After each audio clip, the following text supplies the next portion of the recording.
Azlan شاہ کی آنکھ اذان کی آواز سے کھلی تھی۔ اس نے مندی مندی آنکھیں کھول کر یہاں وہاں دیکھا تو گھپ اندھیرے نے اس کا استقبال کیا۔ آنکھوں کو ملتے ہوئے اس نے اپنے پاؤں بیڈ سے نیچے لٹکائے اور ایک سائڈ پر پڑی اپنی چپل کو پیروں میں اڑستے ہوئے وہ واش روم کی جانب بڑھنے لگا۔ کچھ ہی دیر میں وہ وضو کرنے کے بعد تر و تازہ سا واش روم سے باہر نکلا۔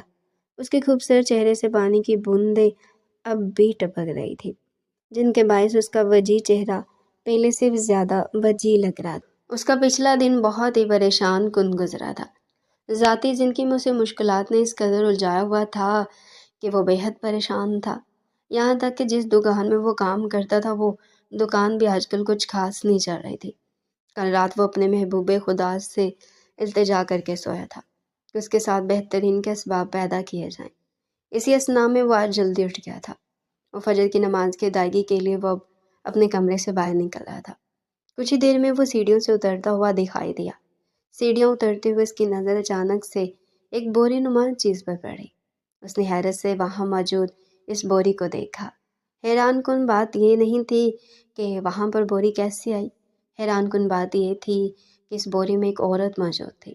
اذلان شاہ کو جیسے جھٹکا سا لگا تھا، کیونکہ یہ وہی عورت تھی جسے اس نے کل اپنی دکان کے سامنے فٹ پاتھ پہ دیکھا تھا، اور اب پھر وہ سامنے فٹ پاتھ پہ موجود تھی، لیکن وہ کسی بوری میں نہیں تھی، بلکہ اس نے اپنے اوپر ایک لحاف اوڑھ رکھا تھا جو اسے چھپنے کے لیے ناکافی تھا۔ اس کے تھوڑا سا مزید قریب جانا چاہتا تھا، لیکن جیسے اس کے پاؤں میں کسی نے بیڑیاں ڈال دی تھی، وہ چاہ کر بھی اپنے قدم آگے نہیں بڑھا پا رہا تھا۔ اذلان شاہ اپنی آنکھوں کو ملتے ہوئے غور کرنا چاہا کہ آخر کار یہ ہے کیا، اور بہت ہی غور کرنے کے بعد اس سے اس بات کا اندازہ ہوا تھا کہ وہ کسی عورت کے پاؤں تھے، نرم روئی کے گالوں سے سفید پاؤں۔ ابھی رات کا اندھیرا مکمل طور پر چھٹا نہیں تھا، اسی وجہ سے اذلان شاہ کو ایسا محسوس ہوا جیسے وہ کسی خواب کے زیر اثر ہے، اور اسے اسی طرح خواب میں ایک حور نظر آ رہی ہے، کیونکہ اس عورت کی خوبصورتی ایسی تھی جیسے اس نے آج سے پہلے کبھی نہیں دیکھی تھی۔ اس قدر حسین پاؤں، روئی کے گالے جیسے نرم، اور ہاتھ اس کے بال جو کہ سڑک پر بکھرے ہوئے تھے، گہرے سنہری رنگ کے خوبصورت بال جو شاید اس کی کمر سے نیچے تک جاتے ہوں گے، لیکن اس وقت وہ سڑک پر بکھرے ہوئے تھے۔ اتنا مکمل حسن اس نے آج تک پہلے کبھی نہیں دیکھا تھا۔ اذلان شاہ کے دل نے جیسے فتویٰ دیا تھا یقیناً کوئی شیطان ہے جو اسے فجر کے وقت ہی ورگلا رہا ہے۔ اس نے اپنے تمام تر دیکھا دیکھی چیزوں کو جھٹکنے کی مکمل کوشش کی، اور شیطان کا وسوسہ سمجھتے ہوئے وہ اپنی آنکھوں دیکھی اس عورت کا جھٹلا گیا، اور اسے خواب سمجھتے ہوئے وہ مزید قریب جانے کے بجائے سر جھٹکتا ہوا مسجد کی جانب چل دیا۔ اذلان شاہ نہایت ایک نیک انسان تھا اور نہایت نرم دل انسان، تہجد گزار، اور وہ اپنی نمازوں کو پابندی سے اور باقاعدگی سے ادا کرتا تھا۔ وہ اپنی نمازوں میں بالکل بھی کوتاہی نہیں کرتا تھا۔ چند ہی پل میں وہ مسجد میں نماز ادا کر رہا تھا، لیکن یہ کیا، نماز پڑھتی اسے مسلسل اسی عورت کا خیال آ رہا تھا۔ اس کا ذہن بھٹکا ہوا تھا، وہ اسی عورت میں اٹکا ہوا تھا۔ وہ مسلسل یہی سوچ رہا تھا، کیا پتہ وہ اصل عورت ہو، کیا پتہ وہ بے ہوش ہوئی ہو، اسے کسی کی ضرورت ہو، کیا پتہ وہ کوئی ضرورت مند ہو۔ یہی سب چیزیں اس کے ذہن میں گردش کر رہی تھی، جس کی وجہ سے وہ آج زندگی میں پہلی مرتبہ نماز پہ مکمل دھیان نہیں دے پا رہا تھا، بلکہ وہ انہیں سوچوں میں گم تھا۔ نماز پڑھنے کے بعد اس نے دعا نہیں مانگی تھی، اور یہ آج پہلی مرتبہ ہوا تھا کہ اذلان شاہ نے نماز پڑھنے کے بعد دعا نہیں مانگی تھی، بلکہ وہ یہ سوچتا ہوا کہ شاید اس عورت کو کسی کی ضرورت ہو، وہ در بدر ہوئی ہو، اور یہی سب سوچتا ہوا وہ واپس سے دکان کی جانب چل دیا۔ وہ اپنی دکان کے سامنے کھڑا تھا اور تذبذب کا شکار تھا۔ اس نے جو بھی دکان کے سامنے نظر گھمائی تو اسے وہ عورت وہیں پر دکھائی دی، جس کا وجود اب سسکیوں کی وجہ سے ہلکا ہلکا لرز رہا تھا۔ اذلان شاہ وہیں اپنی جگہ پر ٹھٹک کر رہ گیا۔ ابھی صبح کی پوپ پھوڑ رہی تھی، مکمل طور پر اندھیرا بھی نہیں تھا اور مکمل طور پر صبح بھی نہیں ہوئی تھی۔ صبح کی روشنی نے اپنے پر نہیں پھیلائے تھے۔ ابھی صبح 5:30 بجے کا وقت تھا، جس کی وجہ سے تمام دکانوں کے شٹر بند تھے، آس پاس کوئی زیر ہو نظر نہیں آتا تھا۔ اذلان شاہ نے اس عورت کو آواز دیتے ہوئے پوچھا کہ آپ کون ہیں؟ اس نے 2-3 مرتبہ سامنے موجود عورت سے پوچھا، لیکن اس عورت نے بدلے میں کسی قسم کا کوئی رد عمل ظاہر نہیں کیا۔ اذلان شاہ کو ڈر بھی لگ رہا تھا کہ اگر کسی نے اسے اس وقت عورت کے ساتھ دیکھ لیا تو کیا ہوگا، لیکن وہ یہ بھی جاننا چاہتا تھا آخر یہ عورت ہے کون اور یہاں پر آئی کیسے۔ اسی وجہ سے اس نے تمام تر ہمت مجتمع کرتے ہوئے اس عورت کو ہاتھ لگایا۔ اذلان شاہ نے جیسے اس عورت کو ہاتھ لگایا وہ یکدم جیسے کرنٹ کھا کر پیچھے ہٹا۔ اسے ایسا محسوس ہوا جیسے اس نے کسی نازک سے پھول کو ہاتھ لگا لیا ہو۔ ہاں، سامنے موجود عورت اس طرح نرم و نازک اور ملائم تھی، کچھ پل وہ بے یقینی کسی کیفیت میں وہاں پر کھڑا رہا اور پھر نہ چاہتے ہوئے بھی اس نے دوبارہ اس عورت کو ہاتھ لگایا۔ جیسے اس نے اس عورت کو ہلکا سا ہلایا تو اس نے اپنے بالوں میں ڈوبا ہوا چہرہ اٹھاتے ہوئے سامنے موجود نوجوان کی جانب دیکھا۔ جیسے اس نے اپنا چہرہ اذلان شاہ کی جانب کیا تو وہ مزید حیران ہوا۔ حیران کرنے والی چیز جو تھی وہ تھی اس کی آنکھیں، کیونکہ اس کی آنکھیں بے حد خوبصورت تھی۔ ہلکے نیلے رنگ کی خوبصورت ترین آنکھیں، اس نے آج سے پہلے اس قدر مکمل خوبصورتی کہیں نہیں دیکھی تھی۔ اس کے سرخ و سفید روئی کے گالوں جیسے ملائم گال، وہ خوبصورتی کا منہ بولتا شاہکار تھی۔ کچھ پل تک تو اذلان شاہ اسے اپنی نظر ہٹا ہی نہیں پایا تھا، لیکن جیسے اسے اس بات کا اندازہ ہوا کہ صبح کی روشنی ہر سو اپنا جلوہ بکھیر رہی ہے تو اس نے اسے ایک مرتبہ پھر سے ہلایا اور اس سے پوچھنے لگا، تم کون ہو اور یہاں پر کیا کر رہی ہو؟ تم یہاں کیسے آئی؟ اس کی باتیں سنتے ہی سامنے موجود عورت رونے لگی۔ اس کی آنکھوں سے بھل بھل آنسو بہہ رہے تھے۔